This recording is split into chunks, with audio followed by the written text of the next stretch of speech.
Hey guys, what's up? It's Nicole, and today I'm going to be sharing a recipe for my apple cinnamon crescents. These are perfect for a lazy fall morning, but they're also really good for a dessert for like a Halloween party or a fall get-together. So I hope that you guys will enjoy this recipe, and let's get started. So a few days ago, I found an article called Foods That Are Accidentally Vegan from PETA. And basically it was just a list of foods that aren't meant to be vegan for health purposes. They just happen to already be made dairy-free, probably for allergy purposes.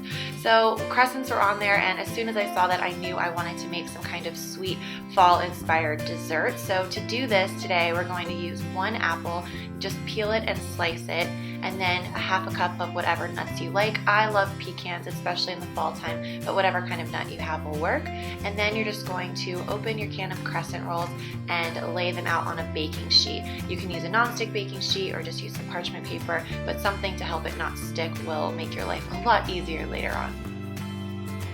Then we're going to season each crescent with a bit of brown sugar. You just want to sprinkle it on and then layer on your pecans and kind of press them down. And then I take 2 thin apple slices and put them up towards the top of the triangle and season the whole thing with a bit of cinnamon and just a tiny little bit of ground ginger. The ginger is what really helps it taste like apple pie. Cinnamon and ginger together are just a match made in heaven when it comes to anything apple dessert related. So I'm just going to repeat the process for all of these crescents and then make sure that they're kind of spaced out because they do kind of puff up a little bit. And once that's done, I'm going to bake them for about 10 minutes or until they're totally golden brown. You want them to make sure that they're like cooked all the way in the middle, because sometimes when they just turn a light golden brown you think they're done, but then they're still raw in the middle. So make sure they are properly golden and then let them cool for a little while. And at this point your house is going to smell so good. And something that I like to do that's not necessary for this recipe but it makes it really good is just to kind of like open the windows and light a candle, and this plus the smell of these apple crescents is just like the most cozy experience ever, so I highly recommend it. And I'm gonna let those cool for about 5 minutes while I make a little glaze to go over top. I'm just going to take powdered sugar, vanilla extract, maple syrup, and just a dash of almond milk and whisk that around. I have the measurements in the description box underneath this video.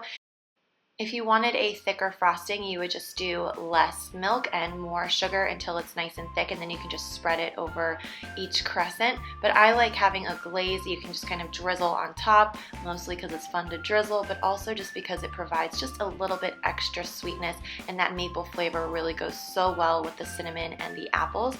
And then you just serve them up. I definitely recommend serving them warm. They are best when they're fresh, and these are so good to have for breakfast on a fall morning, or as you can see here, they'd be a really good party snack for a Halloween party. But however you try them, I hope that you enjoy, and let me know if you try this recipe because it's so good.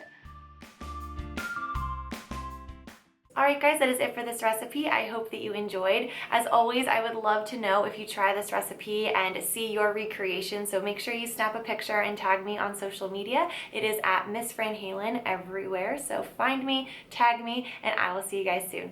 Bye!